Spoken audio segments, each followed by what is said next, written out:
Hey guys, Lauren Van der Mast here with Be Free Shine. I'm following up a video I posted last week on Friday, and the topic had come up with running and joint health because things like running often are accused for giving you injuries or bad knees or something like that. And I did kind of talk about how running on a man-made surface, it's going to put a lot of impact on your knees, but I just wanted to give you a couple of ideas of how you can balance out running. So I think you can see me from back here. So the thing with running is we've moved into treadmills, and the idea with a treadmill is that it's taking the impact out, right? But here's the catch. You're taking the impact out, but you're actually unbalancing your body even more. So when you get off that treadmill and you're walking around and moving around your life, you're actually having more wear and tear, because a lot of the wear and tear that we're looking at, it's not the actual exercise and the time spent exercising, it's these postural based stuff that you're doing 24/7.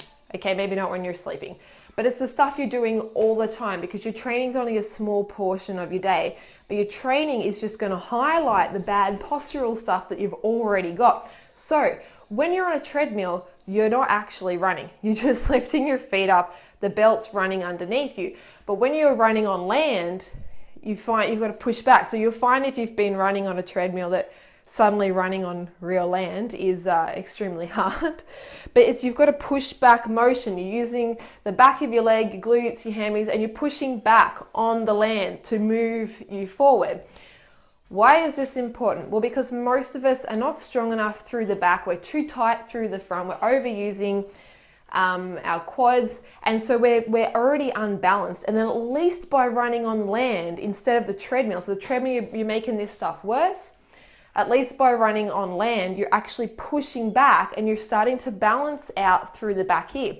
Because when it comes to your knees, right, you've got two bones. This is not the most ideal description, but you've got your two bones coming down, they're meeting each other, and you've got padding in between, and the padding's there to protect you when it's loaded correctly.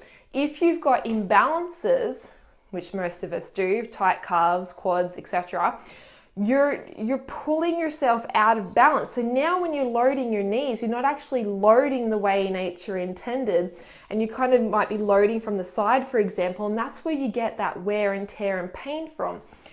So if you're getting off the treadmill, you're running on land, at least you're balancing out the back of your legs a little bit. I wouldn't just do that on its own. There are other things you can do to help with that.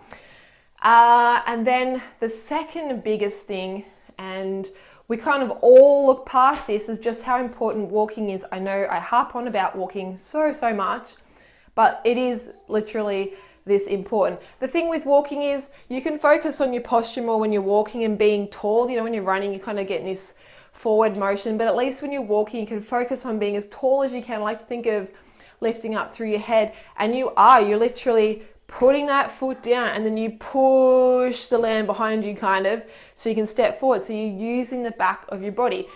So focus on walking as well. I make it a big point, if I'm going for a run, I go for a walk first. I use that as a bit of a warm up.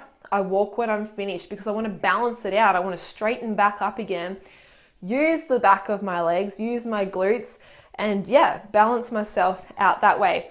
The next big thing that I'm just going to mention but won't go into because I've already got videos on my website about this is stretching. So you want to keep stretching, stretch what's tight so that you can get yourself back into alignment, and you're loading your joints properly. I need a chalkboard or something to show you. But you're loading your joints properly if you can let that tight stuff go. So practice that. If you're running, get off the treadmill. Focus on walking and being nice and tall when you're walking, and think about using the back of your legs to push you forward as you move. And enjoy your training. I'll see you guys next time.